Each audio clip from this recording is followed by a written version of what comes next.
Let's dive straight in. The digital fog. Imagine waking up and instantly reaching for your phone. You scroll, scroll, scroll, but can't remember what you even saw. That's not random. It's the digital fog, the slow erosion of attention and memory from constant online noise. By 2025, the average young adult spends over 7 hours a day on social media, nearly half their waking life. Your brain's short-term memory system, the hippocampus, is built to store experiences. But when every 5 seconds brings new content, it never gets a break. This started in the early 2000s when infinite scroll and algorithmic feeds became the norm. Platforms learned that if they could keep you slightly distracted, you'd never leave. In 2018, ex-Facebook executive Chamath Palihapitiya admitted they created tools that are ripping apart the social fabric. People began noticing strange effects, forgetting details mid-conversation, zoning out while reading, feeling mentally foggy. A neuroscientist now compare constant feed switching to mild cognitive decline. It's not dementia yet, but it mimics the symptoms: confusion, forgetfulness, and reduced focus. The danger isn't what we forget, it's what we never learn in the first place. The fog becomes the default, and once your brain gets used to shallow thinking, deep focus feels impossible. The next stage, the brain's reward system goes into overdrive, and that's where things start to rewire permanently. The brain on notifications. Your brain runs on dopamine, the feel-good chemical that rewards you when something exciting happens. Social media figured that out. Every like, ping, and comment is a tiny hit of dopamine, designed to feel just unpredictable enough to keep you coming back. It's the same psychological trick slot machines use in Las Vegas. By 2015, app designers were literally hiring neuroscientists to perfect this loop. Instagram's notification delay system, where likes appear in waves, was engineered to maximize dopamine spikes. Over time, the brain adjusts. It starts needing more stimulation to feel normal. That's when motivation for real-world stuff, studying, reading, thinking, starts to tank. In teens and college students, MRI scans show reduced activity in the prefrontal cortex, the part that controls decision-making and impulse control after long social media use.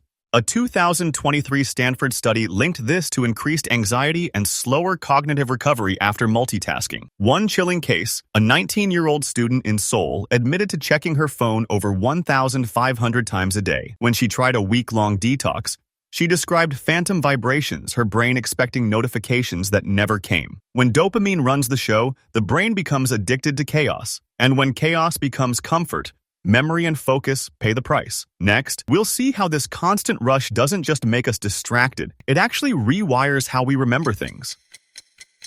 The memory crisis. Memory isn't like a hard drive, it's alive, constantly rewritten. But that rewriting process breaks down when the brain never stops switching context. Social media floods your hippocampus with fragments, memes, headlines, faces, sounds, none deep enough to stick. Back in 2011, Columbia University's Betsy Sparrow discovered the Google effect. People remember where to find information, not the information itself. Social media amplified that by 1,000. Why remember facts when your phone remembers you? In one study, people who scrolled social media for just 10 minutes before studying scored 20% worse on memory tests than those who didn't. Their brains had shifted into passive mode, consuming, not encoding. Real-world incidents show the cost. In 2022, a 21-year-old driver in Canada forgot he was still in reverse after checking TikTok at a red light. He accelerated straight into a pole. Police said he looked shocked, like his brain lagged. That's the memory crisis in motion. Attention too fractured to process context. The hippocampus shrinks with long-term overstimulation, similar to early dementia patterns, not because of age, but because of overload. The modern brain is drowning in input. Next, we dive into the app that mastered this overload, TikTok, and how it hijacked attention itself. The TikTok attention trap. TikTok didn't just win social media, it rewired how humans consume time. The average TikTok video is under 20 seconds. The algorithm measures how long your eyes linger and instantly feeds you more of what holds you. It's pure behavioral engineering. By 2020, users were spending 89 minutes a day on the app, often in sessions that felt like minutes. A study from China's Institute of Psychology found that frequent TikTok users show lower gray matter density in the prefrontal cortex, the same region tied to self-control. TikTok's For You page isn't entertainment. It's a training ground for attention span collapse. Each video hits fast sound, color, face, no buildup, no patience. That trains your brain to expect instant payoff from everything. Reading, learning, even talking slows down that loop, so the brain gets bored fast. One teacher reported her students couldn't focus through a 40-second instruction video without skipping. Another student admitted he can't think in full sentences anymore. The TikTok brain isn't lazy. It's overstimulated. The constant dopamine surge blurs time and erases patience. And when patience dies, intelligence follows. Next, let's see what scientists are now calling the IQ slide and why it's showing up earlier than ever before.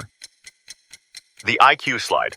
For decades, global IQ scores were rising, the Flynn effect. But since 2010, that's reversed. Norway, Denmark, Britain, all reporting steady drops. Researchers blame one main factor: screen-based thinking. In 2022, a Norwegian study found that people born after 1995 scored on average 7 IQ points, lower than those born a generation earlier, even after adjusting for education. It's not genetic, it's environmental. Reading trains the brain to build connections. Scrolling trains it to skip them. Social media feeds strip away linear thought. You're not building mental models, you're reacting. The average college student now switches between apps every 19 seconds, making sustained reasoning almost impossible. IQ isn't just about knowledge, it's about mental stamina, and that stamina is collapsing. Real-world example. During a 2023 university experiment, students asked to multitask between study notes and Instagram scored 40% worse on comprehension tests. They didn't just forget, they misunderstood. This IQ drop isn't about intelligence loss, it's about attention decay. When your brain stops practicing focus, it literally weakens. But there's another side effect, one that doesn't show up on tests. Emotional and social intelligence are eroding too, driven by algorithms that isolate instead of connect. The loneliness algorithm. Social media promised connection. Instead, it sold loneliness. Behind every viral post is an algorithm tuned to maximize engagement, and nothing fuels engagement like emotion. Outrage, envy, insecurity, all more clickable than joy. By 2021, surveys showed that heavy social media users were 2.7 times more likely to report chronic loneliness. Even though they interacted constantly, most of it wasn't real. Likes replaced conversation. Messages replaced memories. The algorithms push polarizing content because it keeps people scrolling. In 2018, internal Facebook memos leaked showing that posts evoking anger got 5 times more engagement. That meant more screen time, more ads, and ironically, more mental burnout. College counseling centers now report record high rates of social burnout, people feeling drained from constant online interaction. The brain can't tell digital drama from real conflict, so it releases stress hormones like cortisol, burning mental energy. The result? Isolation inside connection. People surrounded by voices yet mentally alone, and that loneliness feeds back into depression, which amplifies cognitive decline. But even worse than loneliness is exhaustion, and the one thing social media steals most ruthlessly.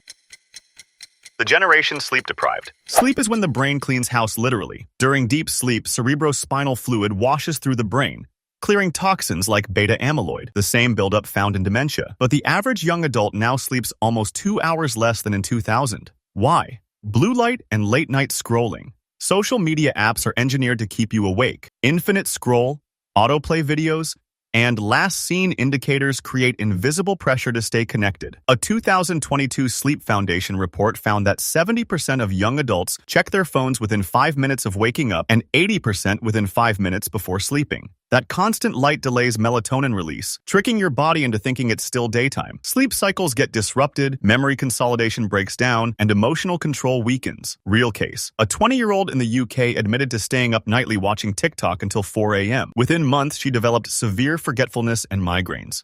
Doctors called it tech-induced insomnia. Sleep loss accelerates cognitive aging. What used to take decades now happens in years. The fog thickens, but there's still a way out if we understand how to reclaim the brain from the algorithm's grip. The escape plan. The brain is plastic. It can heal. But first, you have to cut the noise. Scientists call it digital fasting, 24 hours without social media to reset dopamine levels. In one experiment, students who did a 1-week social media detox reported 60% better focus and improved sleep quality within days. It's not about deleting everything. It's about taking back control. Turning off notifications, using grayscale mode, setting screen limits. These small changes retrain your brain's reward system. reading long-form text, journaling, or even walking without your phone rebuilds deep focus pathways. Neuroscientists at UCLA found that regular offline time increases gray matter density in the prefrontal cortex, the opposite of what social media shrinkage does. Your brain starts remembering again. Thinking slows down in a good way. The key is not escaping technology but mastering it. Every scroll, every tap is a vote for what kind of brain you want. If you choose silence over noise, you choose clarity over fog. Because the real threat isn't that social media makes us stupid, it's that it makes us forget what deep thinking feels like.